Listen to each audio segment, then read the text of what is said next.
Bien-aimés dans le Seigneur, shalom, shalom, bienvenue dans notre émission, la troisième pour ce thème, la guérison des blessures intérieures. La fois passée, nous avons commencé à parler sur les sortes de blessures intérieures et comment est-ce que nous pouvons nous guérir de cela. Nous avons parlé de mépris, nous avons parlé aussi de l'hypersensibilité. Aujourd'hui, nous voulons parler de la culpabilité et de l'amertume. Nous commençons par la culpabilité. La culpabilité, bien aimé, c'est l'état d'une personne coupable. La culpabilité, c'est les sentiments de culpabilité. Le sentiment d'une personne de se juger coupable. La personne se condamne. La personne se charge de sa faute. La personne a une conscience surchargée par la suite de ce qu'il a fait. Son propre cœur le condamne. Comme la Bible dit dans 1 Jean 3, au verset 20, que si votre cœur vous condamne, Dieu, il est plus grand que votre cœur. Donc, il arrive des fois, bien aimé, quelqu'un a fait la chose, même si personne ne vous a vu, mais votre propre conscience va commencer à vous accuser. Dans l'homme, Dieu a placé la conscience comme quelqu'un, comme un indicateur pour vous signaler que vous êtes en train de bien faire ou de mal faire. C'est ainsi qu'on peut se sentir culpabilisé, par exemple, pour avoir avorté ou pour avoir été à la base du malheur de quelqu'un. On peut se sentir culpabilisé pour avoir contribué consciemment ou inconsciemment, volontairement ou involontairement, à un malheur. Peut-être que vous ne le saviez pas, mais c'est à cause de votre erreur que cet accident s'est produit. À cause de votre négligence que l'incendie s'est manifesté. Alors, on se sent culpabilisé. Pour avoir été négligent, insouciant, pour avoir agi et que la situation devient irréversible. Donc, vous commencez à regretter. Une fois, un papa qui est médecin m'a dit que parmi les choses qui le culpabilisent, ou qui le culpabilisait, parce qu'il s'est guéri de ça, c'est qu'il avait injecté sa propre fille, il a donné une injection, c'est un corps médical, mais après, ça n'a pas été bien fait, la fille est devenue boiteuse. Alors chaque fois quand elle voit sa fille, alors ça continue à l'affecter. Donc elle est blessée dans son fort intérieur. Et j'ai parlé aussi avec une sœur qui me disait qu'elle regrette beaucoup d'avoir fait avorter sa petite sœur à 5 reprises. Et maintenant, sa petite sœur est mariée, elle a des difficultés pour mettre au monde. Chaque fois, quand elle pense à ça, ça lui fait très mal. La petite sœur a obtenu un bon mariage, mais il n'y a pas d'enfant. Et alors, elle reste avec une culpabilité. Bien aimé, pour quelqu'un qui est culpabilisé, même si il nie, Dieu est témoin et sa propre conscience aussi est témoin. Une voix intérieure qui lui dit que ça et ça, ce n'est pas bien. Dans la Bible, nous avons des cas des personnes culpabilisées, par exemple les frères de Joseph, même s'ils ont vendu leurs frères, mais ils sont restés sous la culpabilité.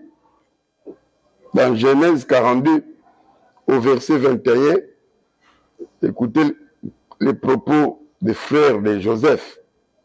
Ils se dirent alors l'un à l'autre, oui, nous avons été coupables envers notre frère, car nous avons vu l'angoisse de son âme quand il nous demandait grâce et nous n'avons point écouté. C'est pour cela que cette affliction nous arrive. Donc, il se culpabilisait, il se disait qu'on aurait pu l'écouter quand il nous demandait grâce, grâce. Mais nous n'avons pas voulu l'écouter. Regarde maintenant ce qui arrive. La culpabilité, nous le voyons aussi dans la vie de Darius, le roi de Babylone. Lorsqu'il a écouté les ennemis de Daniel et ils ont jeté Daniel dans la fosse au lion. Nous voyons sa culpabilité dans Daniel chapitre 6, verset 16 à 20. La Bible dit, alors le roi donna l'ordre qu'on amena Daniel et qu'on le jeta dans la fosse au lion. Le roi prit la parole et dit à Daniel, puisse ton Dieu que tu sers avec persévérance te délivre. On apporta une pierre et on l'a mis sur l'ouverture de la fosse. Le roi le scella de son anneau et de l'anneau de ses grands, afin que rien ne fût changé à l'égard de Daniel. Écoutez, le roi se rendit ensuite dans son palais, il passa la nuit à jeûne. Il ne fit point venir des concubines auprès de lui, et il ne put se livrer au sommeil. Le roi se leva au point du jour avec l'aurore, et il alla précipitamment à la fosse au lion. En s'approchant de la fosse, il appela Daniel d'une voix triste. Le roi prit la parole et dit à Daniel, Daniel, serviteur de Dieu vivant, ton Dieu que tu sers avec persévérance, a-t-il pu te délivrer des lions? Nous voyons là-bas l'attitude d'une personne qui est sous la culpabilité. Les rois s'est reproché pour avoir livré Daniel et qu'il soit jeté dans la fosse au lion. Heureusement que Dieu était intervenu, sinon, bien aimé dans le Seigneur, si Daniel était mort, le roi resterait vraiment très soucié et très blessé toute sa vie. Alors, bien aimé dans le Seigneur, vous devez savoir que la culpabilité, c'est quelque chose que Dieu peut exploiter pour amener la personne à la repentance. Mais c'est aussi quelque chose que l'ennemi, le diable peut exploiter pour clouer davantage quelqu'un, pour lui donner des remords qui vont les pousser, voire à mourir. 2 Corinthiens chapitre 7, au verset 10. La Bible dit ceci, en effet, la tristesse, selon Dieu, produit une repentance assalie dont on ne se répand jamais, tandis que la tristesse du monde produit la mort. Deux sortes de culpabilité. Ici, on parle de deux sortes de tristesse. Il y a de la tristesse ou la culpabilité qui produit la repentance. C'est ce qui était arrivé avec Pierre. Avec Pierre, dans Matthieu 26, 74 jusqu'à 75. Pierre était culpabilisé. Pourquoi est-ce qu'il a nié Jésus? Et ça lui a amené à la repentance. Mais on dit qu'il y a une tristesse qui mène à la mort. C'est ce qui est arrivé avec Judas. Judas aussi s'est culpabilisé, mais ça lui a amené au suicide. Selon Matthieu 27, verset 35. Alors, bien aimés, je vais vous conseiller que la culpabilité ne vous amène pas au suicide, mais que la culpabilité vous amène à la repentance. Que ça soit exploité par le Saint-Esprit pour vous approcher davantage à Dieu. Parce que il est possible qu'une culpabilité soit guérie.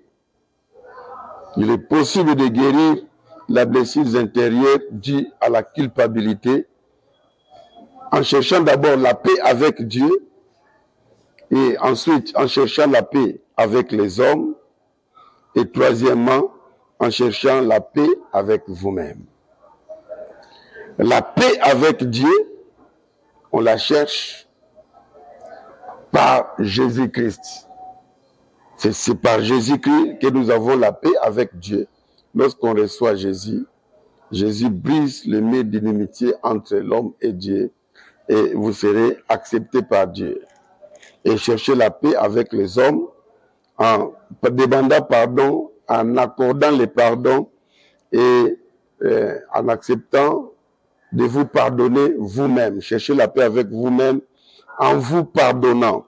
Ne continuez pas à vous condamner. Mais ce que vous devez savoir, sachez que le diable vous viendra avec des condamnations.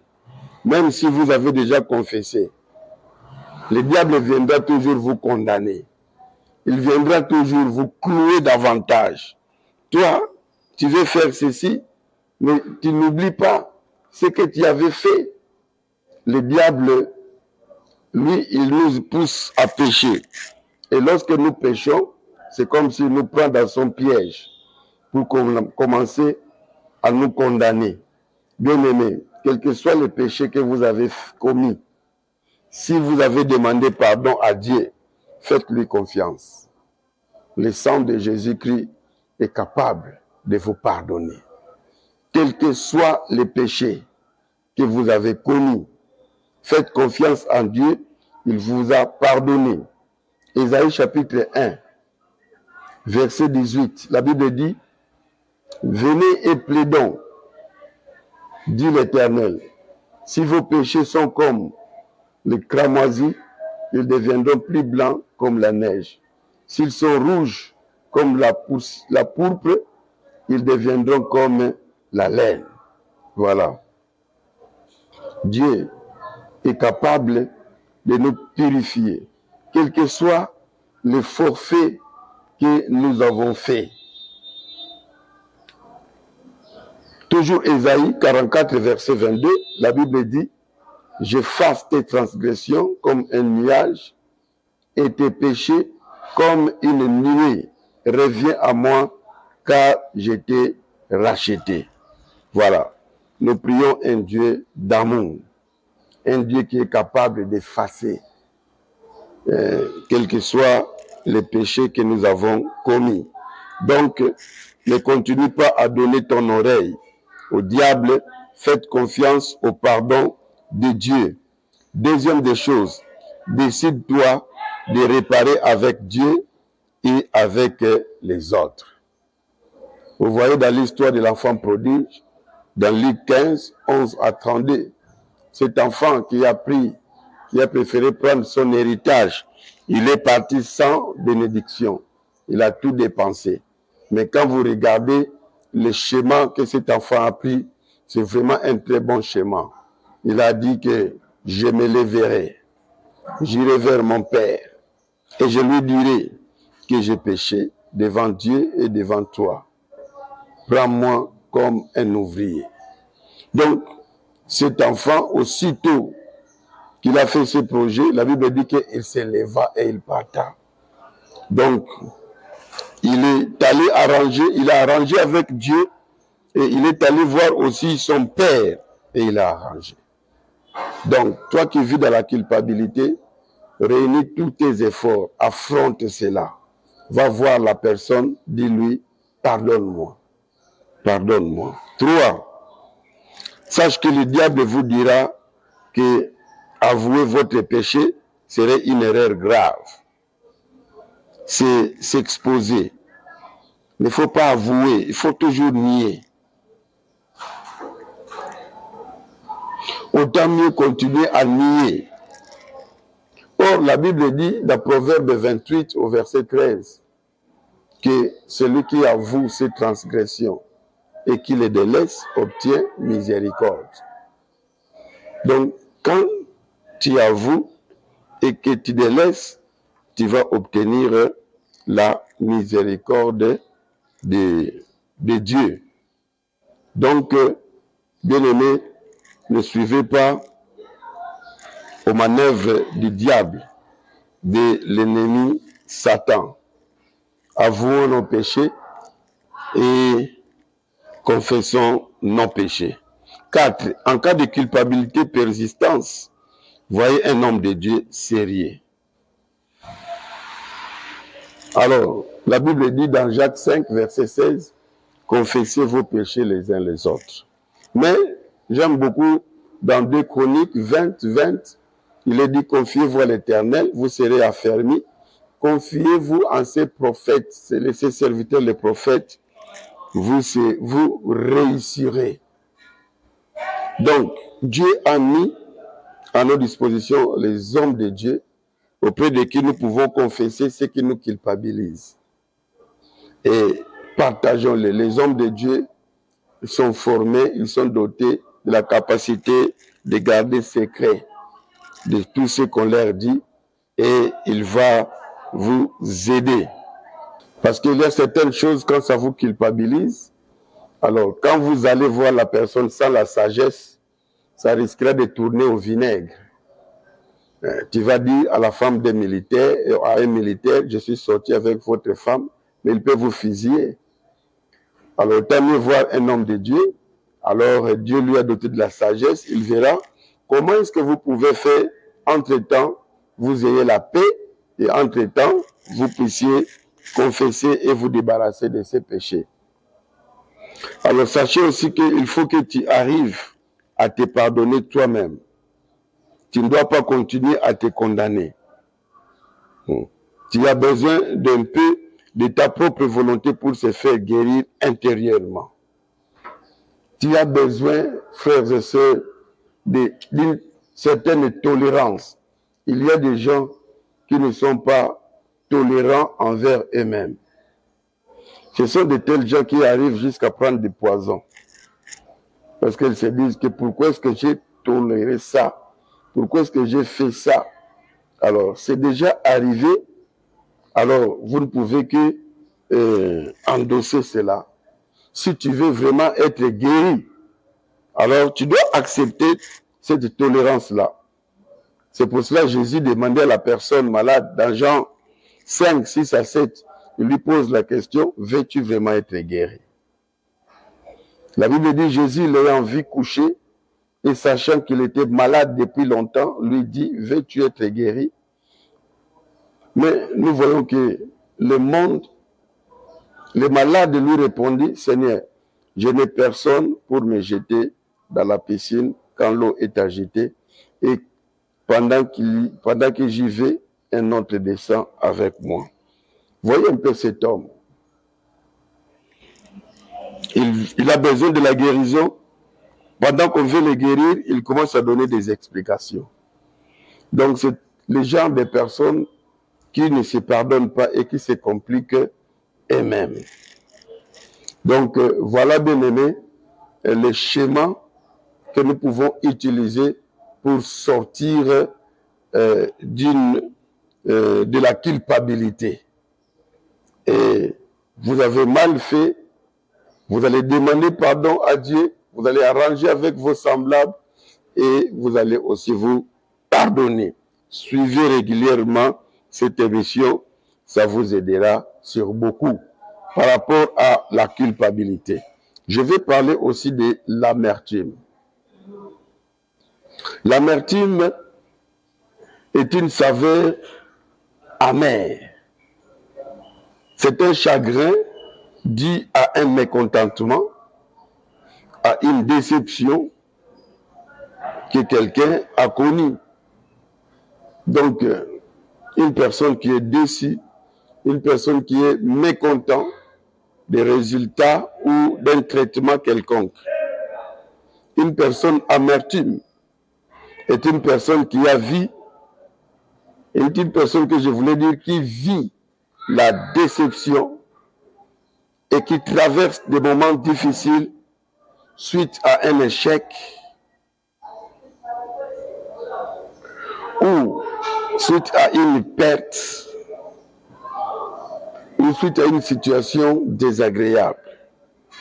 Et ceci crée un désespoir à la personne. La personne n'a plus d'espoir. Une personne amertume est prête à entrer dans la dépression. Il frôle déjà la dépression, mais il peut encore se ressaisir. La personne amertume se pose souvent 3 questions. Jusqu'à quand? Jusqu'à quand cette situation va perdurer? Pourquoi seulement moi? C'est la deuxième question. Qu'ai-je fait? Voilà les 3 questions clés qu'une personne amertume se pose souvent. Jusqu'à quand? Pourquoi seulement moi? Qu'ai-je fait? Nous avons quelques personnes dans la Bible qui sont tombées dans la dépression, qui sont tombées, je voulais dire, dans l'amertume. Nous avons le cas de Naomi dans le livre de Ruth, chapitre 1er, au verset 20. Nous voyons la réaction de Naomi, qui, après avoir perdu son mari, il a perdu ses enfants. Quand ils sont rentrés à Bethléem, les gens sont allés l'accueillir. Il dit que non, ne m'appelez plus Naomi, mais appelez-moi Mara, qui veut dire amère. Donc, il a dit ce qu'il avait dans son cœur. La Bible dit que elle leur dit, ne m'appelez pas Naomi, appelez-moi Mara, car le Tout-Puissant m'a rempli d'amertume. Il m'a rempli d'amertume. C'est le sentiment d'amertume. Nous avons aussi le cas de Anne dans 1 Samuel chapitre 1 au 10e verset. Nous savons que Anne avait des problèmes de conception. Il vivait dans un mariage d'un homme avec plusieurs femmes et elle était une de ces femmes-là. Même si l'homme l'aimait beaucoup, mais lui n'avait pas d'enfant. Et nous voyons comment elle priait. Au verset 10, on dit que « Et l'amertume dans l'âme, elle pria l'Éternel et versa de pleurs. » Une blessure dans son âme.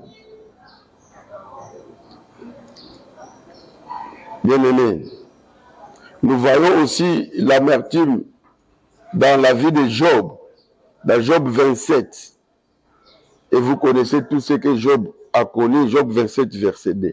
Job a connu la mort, des incendies, il a connu des choses terribles dans sa vie. Alors, il avait un cœur qui était blessé. Plusieurs choses pouvaient provoquer de l'amertume dans notre vie. L'amertume d'un enfant, Je voulais dire que la méconduite d'un enfant pouvait provoquer de l'amertume. La maladie, ça pouvait entraîner de l'amertume. Par exemple, quelqu'un qui est atteint de VIH, quelqu'un qui est atteint de corona, par exemple, d'une maladie incurable. Alors, il peut aussi être blessé de l'amertume, la perte d'un être cher. Vous perdez votre femme, vous perdez votre mari. La perte d'une chose comme le travail, la perte d'argent. Vous perdez quelque chose de valeur. Tout ça, ça peut provoquer de l'amertume. Il y a aussi l'épreuve du temps. Dans Psaume chapitre 13, versets 2 à 5, le psalamiste est en train de dire que jusqu'à quand cette situation va demeurer? Jusqu'à quand mes ennemis vont toujours se tourner contre moi? Jusqu'à quand la situation va être comme ça? Quand quelqu'un est en train d'endurer, de subir l'épreuve du temps, ça peut l'amener dans l'amertume. Jusqu'à quand je vais rester dans les célibats prolongés? Jusqu'à quand je vais rester dans le chômage prolongé? Jusqu'à quand ces démarches vont échouer? Jusqu'à quand je vais rater mon diplôme d'État? J'ai déjà présenté autant de fois. Jusqu'à quand je vais toujours tournoyer à l'université? Je ne sais pas terminer. Une personne amertume, c'est vraiment une personne qui a perdu la joie. Il peut être dans une fête, mais l'ambiance de la fête ne parvient pas à atteindre son âme. La nourriture pouvait être délicieuse, mais il ne va pas le réaliser. La bonne musique ne touchera pas ses sentiments. Il vit dans un monde à part, même au milieu des gens qui sont joyeux. La personne amertume, c'est une personne qui a perdu totalement la joie. Mais comment est-ce que nous pouvons nous guérir de l'amertume? Ce que nous devons savoir, d'abord, ne jurez pas Dieu. C'est vrai, Job était amertume, mais il n'a pas porté d'injure à Dieu. Et il n'a pas condamné Dieu.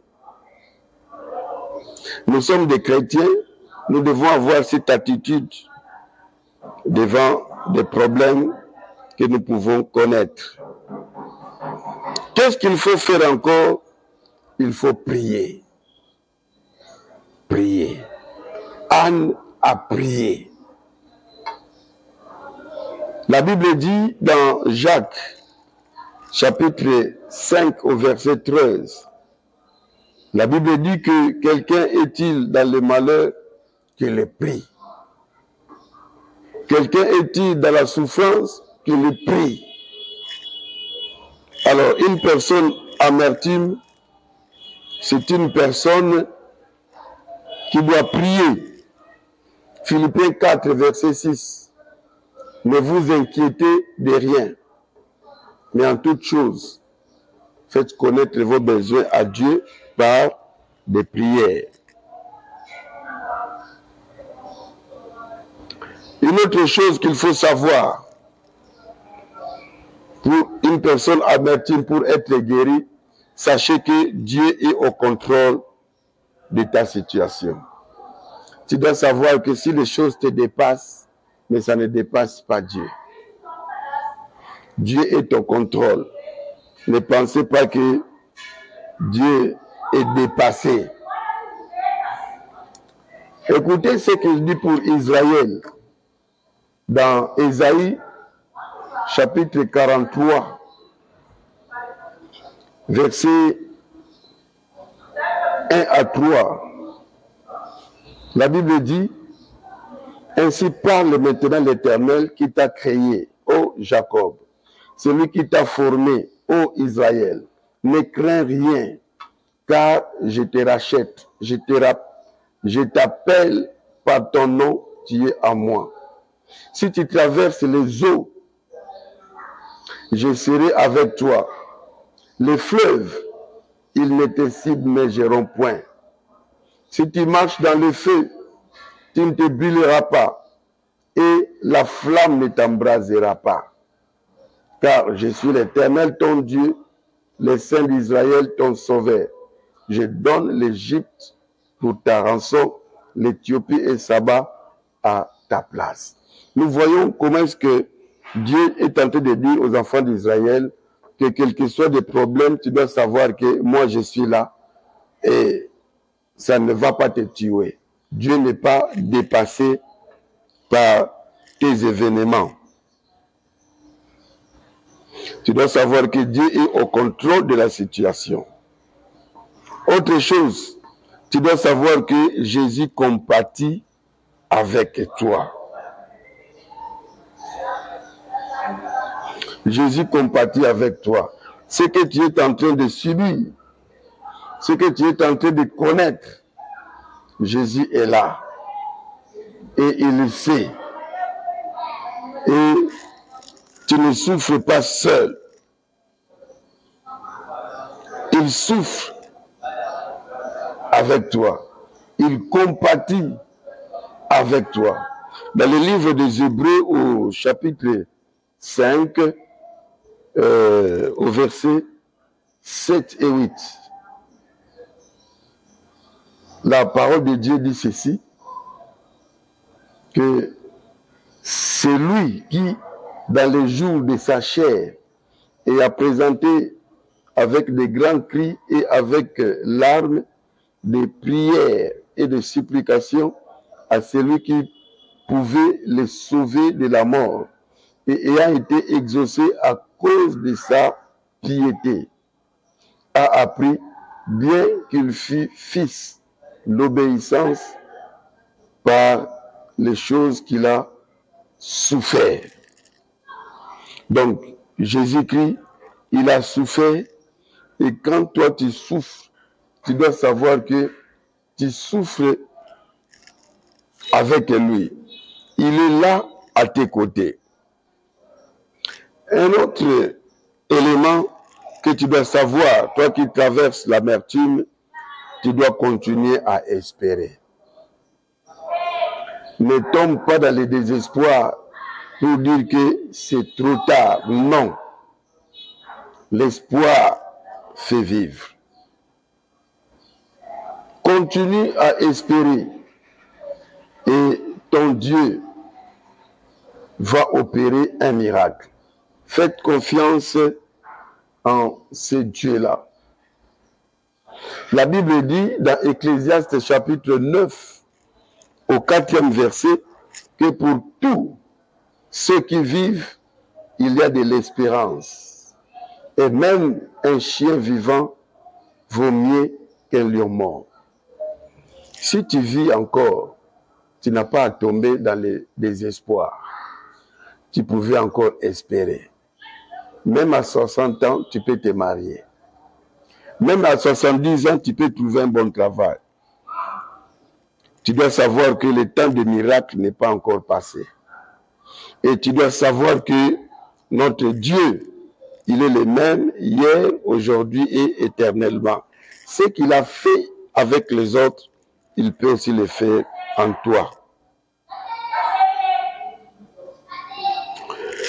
Toi qui es dans l'amertume, tu dois aussi savoir qu'il se peut que tu sois un sujet de débat entre Dieu et Satan. Dieu peut permettre certaines choses d'arriver pour prouver au diable que tu l'aimes beaucoup. Job ne savait pas que tout ce qu'il connaissait là, il n'était qu'une simple victime d'un débat entre Satan et Dieu. Et qu'ils étaient là en train de voir comment est-ce que Job va se décider et comment est-ce qu'il va agir. Donc, tu dois faire très attention lorsque tu traverses des moments difficiles. Peut-être Satan et Dieu sont en train de voir comment est-ce que tu vas agir. Un autre élément, ce que j'ai appelé rentre à ton Bethléem. C'est-à-dire que Naomi, ils étaient sortis de Bethléem avec son mari Elimelech. Quand Naomi a vu que ça ne va pas, il est rentré à Bethléem et c'est là où il a été béni. Peut-être avec ce qui t'arrive là, c'est parce que tu t'étais éloigné de Dieu. Alors, loin de Dieu, tu vis des calamités, des malheurs, rentre dans ton Bethléem. Naomi était rentrée à Bethléem. Il était rentré dans la présence de Dieu. Et tu es démissionné dans l'église, rentre dans l'église. Un autre élément, tu dois croire au Dieu de la restauration. Écoutez ce que dit aux enfants d'Israël dans Joël chapitre 2, versets 23 à 26. La Bible dit, « Et vous, enfants de Sion, soyez dans l'allégresse et réjouissez-vous en l'Éternel votre Dieu, car il vous donnera la pluie en son temps. Il vous enverra la pluie de la première et de l'arrière-saison comme autrefois. Les airs se rempliront de blé et les cuves regorgeront de mou d'huile. Je vous remplacerai les années qu'ont dévoré les sauterelles, les gélèques et les asiles et les gazam, ma grande armée que j'avais envoyée contre vous. » Vous voyez? Verset 26. Vous mangerez et vous vous rassasierez et vous célébrerez le nom de l'Éternel votre Dieu qui aura fait pour vous des prodiges. Et mon peuple ne sera plus jamais dans la confusion. Dieu peut terminer la confusion dans votre vie. Dans le livre de Job, nous voyons ce que Dieu a fait dans la vie de Job après avoir tout perdu. Job n'est pas resté toujours comme cela. Écoutez, Job 42, 10 à 17. La Bible dit que l'Éternel rétablit Job dans son premier état. Quand Job y priait pour ses amis, et l'Éternel lui accorda le double de tout ce qu'il possédait. Les frères, les sœurs et les anciens amis de Job vinrent tous le visiter et ils mangèrent avec lui dans sa maison. Il les plaignit et les consolèrent de tous les malheurs que l'Éternel avait fait venir sur lui. Et aucun lui donna et chacun lui donna un késita et un anneau d'or. Pendant ces dernières années, Job reçut de l'Éternel plus de bénédictions qu'il n'en avait reçu dans les premières. Il posséda 14 000 brebis, 6 000 chameaux, 1000 paires de bœufs et 1000 ânes. Il y eut 7 fils et 3 filles.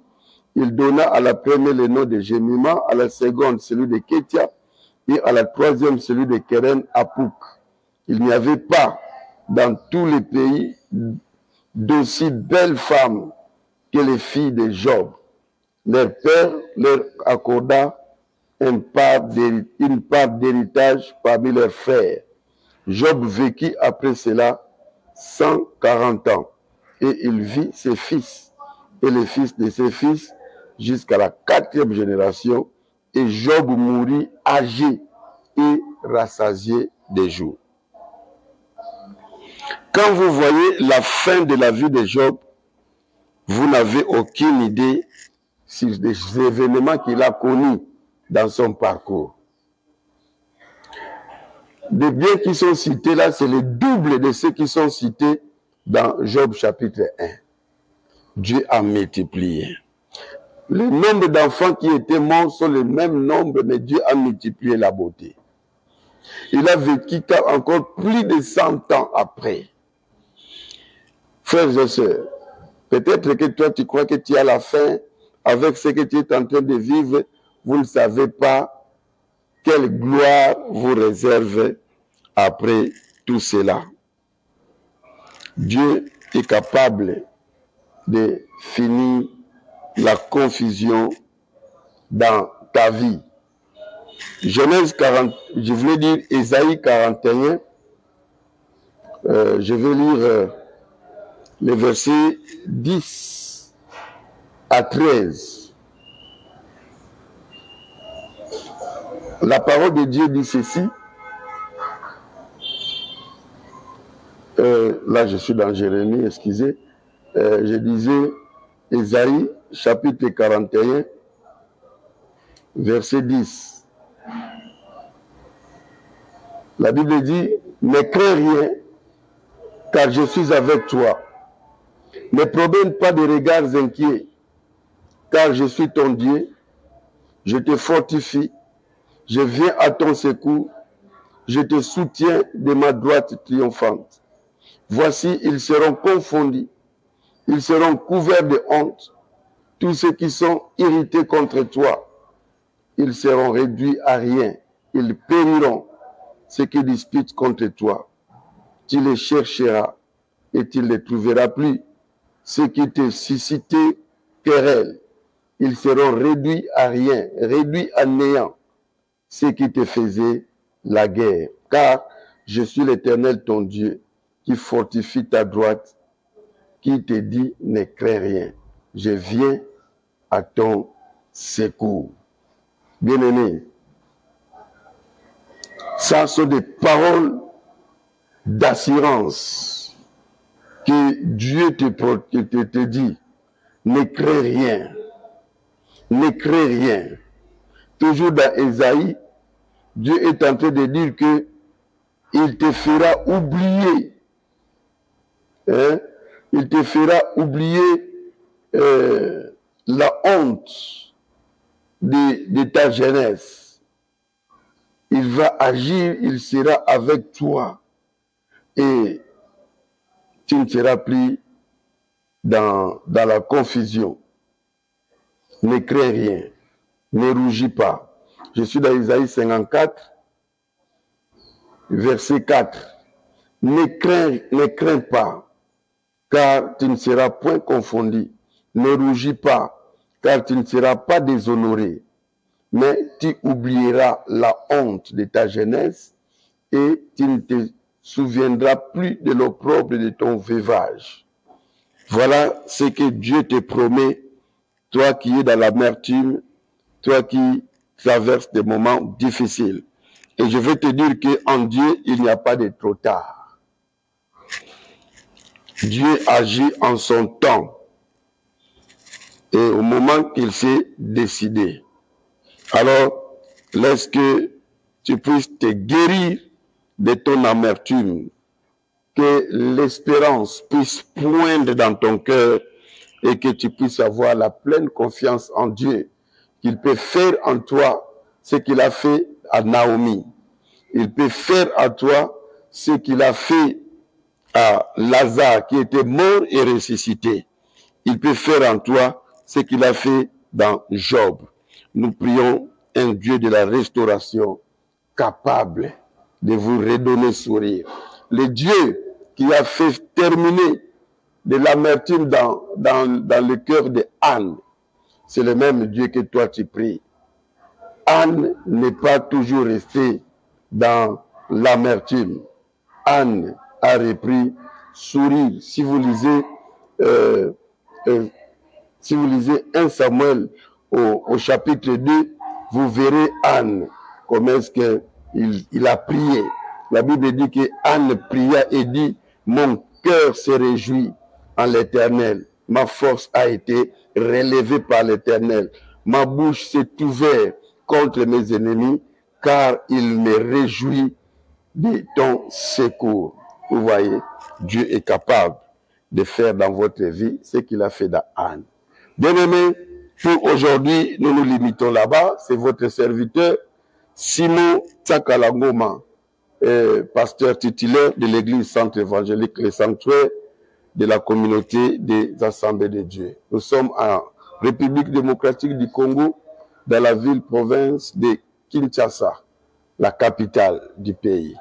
Et si vous voulez des conseils ou questions de prière, regardez notre numéro au bas de l'écran. Vous pouvez toutefois nous appeler.